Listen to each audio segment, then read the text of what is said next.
একসময় তেলুগু সিনেমায় নারী চরিত্র মানেই ছিল নায়কের প্রেমিকা, গান কিংবা আবেগের উপকরণ। কিন্তু সময় বদলেছে, বদলেছে দর্শকের চাহিদাও।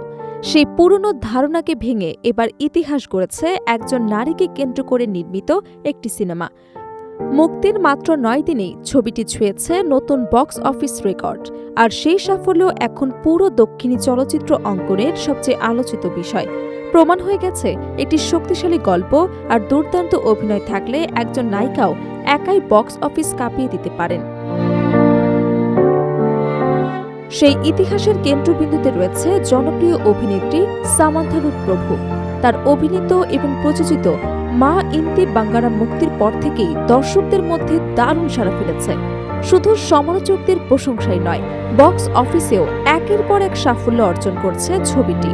ফলে নারীকেন্দ্রিক বাণিজ্যিক সিনেমার ভবিষ্যৎ নিয়ে নতুন করে আশাবাদী হয়ে উঠেছে তেলুগু চলচ্চিত্রের অঙ্গন।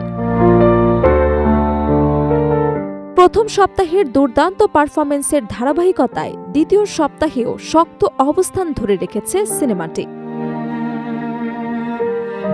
পারিবারিক দর্শকদের ইতিবাচক প্রতিক্রিয়া, মুখে মুখে প্রচারণা এবং গল্পের ভিন্নধর্মী উপস্থাপনার কারণে প্রতিদিনই প্রেক্ষাগৃহে দর্শকের উপস্থিতি বাড়ছে।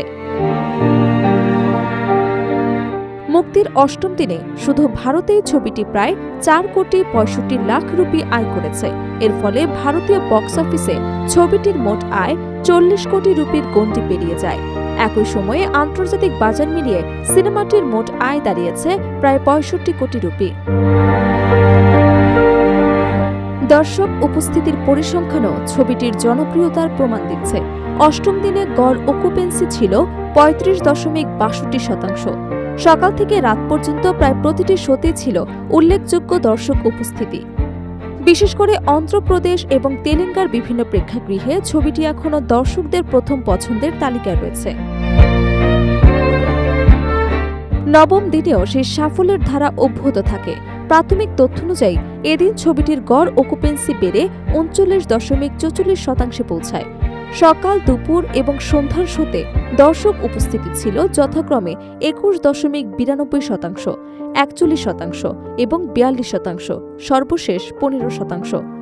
রাতের শোর পূর্ণাঙ্গ হিসেব প্রকাশ না হলেও ধারণা করা হচ্ছে নবম দিনে ছবিটির আয় 3 থেকে 4 কোটি রুপি হতে পারে। সেই হিসেবে ভারতের বাজারে সিনেমাটির মোট নেট আয় 44 থেকে 45 কোটি রুপির কাছাকাছি পৌঁছাবে। এই সাফল্যের মধ্য দিয়ে নতুন এক মাইলফলক স্পর্শ করতে চলেছে সামান্থা রুথ প্রভু। কারণ এটি তার একক নায়িকা হিসেবে অভিনীত ক্যারিয়ারের সর্বোচ্চ আয়কারী সিনেমার হওয়ার পথে। বড় কোনো পুরুষ সুপারস্টারের উপস্থিতি ছাড়াই কেবল নিজের অভিনয় এবং জনপ্রিয়তার জোরে দর্শকদের প্রেক্ষাগৃহে টানতে সক্ষম হয়েছেন তিনি। আর এটি ছবিটির সবচেয়ে বড় অর্জন হিসেবে দেখছেন চলচ্চিত্র বিশ্লেষকরা। ছবিটির পরিচালক নন্দিনী রেড্ডি শুরু থেকেই জানিয়ে এসেছিলেন তারা নারীকেন্দ্রিক সিনেমার প্রচলিত ধারা বদলাতে চান। তাদের লক্ষ্য ছিল এমন একটি বাণিজ্যিক সিনেমা তৈরি করা যেখানে নারী শুধু আবেগের প্রতীক হবেন না, বরং তিনি হবেন গল্পের মূল শক্তি, অ্যাকশনের কেন্দ্রবিন্দু এবং পরিবারের রক্ষাকর্তা। সেই ভাবনাই ফুটে উঠেছে মা ইন্তি বাঙ্গারামে। ছবিতে সামান্থাকে দেখা যায় সাহসী, আত্মবিশ্বাসী এবং লড়াকু এক চরিত্রে। বিশেষ করে শাড়ি পরে তার অ্যাকশন দৃশ্যগুলো দর্শকদের মধ্যে ব্যাপক উচ্ছ্বাস তৈরি করেছে। ট্রেলারে ভাইরাল হওয়া বাস ফাইটের দৃশ্যটি প্রেক্ষাগৃহে মুক্তির পর দর্শকদের করতালি এবং প্রশংসা কুড়িয়েছে সবচেয়ে বেশি।